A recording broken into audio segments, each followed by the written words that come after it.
Hi Tol! Welcome again to my vlog.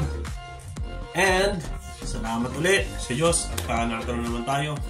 Pagbati uli ng pag-ibig at kapayapaan sa atin. So ito po, ang video ko po ngayon ay tungkol sa kung saan ako nagpa-medical sa atin sa Pilipinas. Requirements para sa visa ng New Zealand. Yun! Babalik tayo. Saan ako nag-medical? Wala ba kundi sa Nationwide. Yan, ito po yung address. It will cost 15,500 plus yung transport nyo kung saan kayo magagaling. Kung sa amin, sa Infanta Quezon. Mag-prepare ka ng 600 pesos. Bali ka na yun. With, with 1 meal. So, yun. Yun guys.